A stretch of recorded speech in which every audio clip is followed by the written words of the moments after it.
Hey there and welcome. Today we're diving deep into the science of what makes coaching actually work. We're going to pull back the curtain on the psychological principles that effective coaches use, giving you a toolkit so you can understand and even influence the forces that drive real, lasting change. You know, it all kicks off with this really big question, one I'm sure you've asked yourself a million times. Why do we do the things we do? Why do we stick with some habits, but, struggle to even start others? Understanding this is the absolute foundation for unlocking change. And what's really interesting is that this whole idea of influencing behavior, it's not new at all. As psychologists Gary Martin and Joseph Pear put it, we've been using rewards to shape what people do since the beginning of time. But here's the game changer. Today, we've got the science to understand exactly how and why it works. And that's exactly what we're going to do right now. We're going to break down the powerful and, let's be honest, often misunderstood psychological tools that form the bedrock of great coaching. We're taking the stuff out of the textbook and putting it into the real world. All right, here's our game plan. First up, we'll break down the mechanics of reinforcement, how consequences literally shape our actions. Then we'll see how we learn just by watching others. After that, we'll get into the internal fuel of motivation. And finally, we'll put all these pieces together into the modern coach's toolkit. All right, let's jump in. Okay, our first building block. This is all about the real nuts and bolts of behavior. It comes from a school of thought called behaviorism, and man, it gives us the absolute foundation for understanding why we do what we do. So the core idea of behaviorism, the main takeaway, is this really simple but incredibly powerful concept.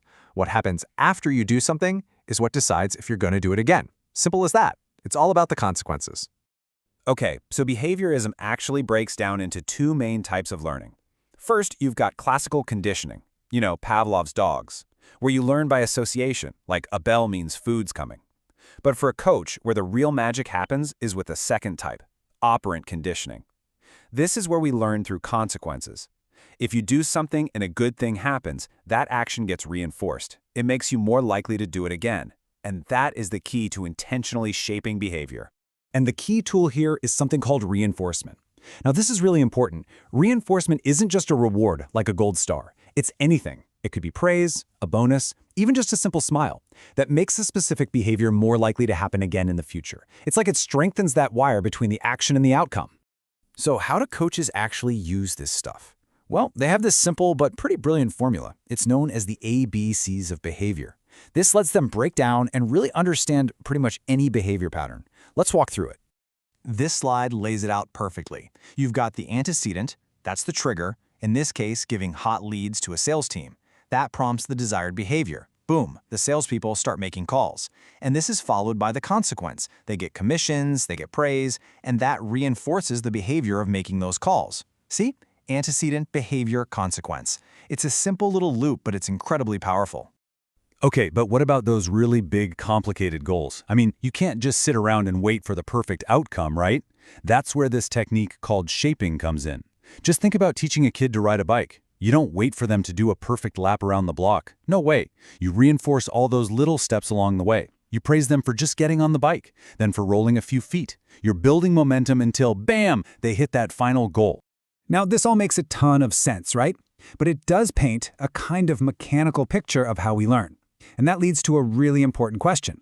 Do we always have to get burned ourselves to learn that the stove is hot? Do we have to experience every single consequence firsthand? Well, the answer, of course, is a big no. And this quote from our source material just nails it. We're social creatures. We can learn by watching what happens to other people. And that is a huge leap beyond just simple direct reinforcement. So let's move on to our second building block and see how this all connects, the power of social learning. This adds this whole other layer, a social, cognitive layer, to how we understand change. The big name here is psychologist Albert Bandura. His social learning theory basically said, hey, learning isn't just trial and error, it's also trial and other people's error. We are constantly watching other people, learning from their wins and their mistakes. So a really smart coach uses this. They don't just tell you what to do, they help you find a role model who can show you how it's done. All right, so we've covered the how behaviors are shaped, how we learn from others, but we're still missing maybe the most important piece of the puzzle, that internal fire. What's the fuel that actually makes us want to change in the first place? Now we're talking about the why. And right here, we see this major shift in how psychology thinks about this stuff. On one hand, you've got behaviorism, which saw motivation as mostly external, a system of carrots and sticks.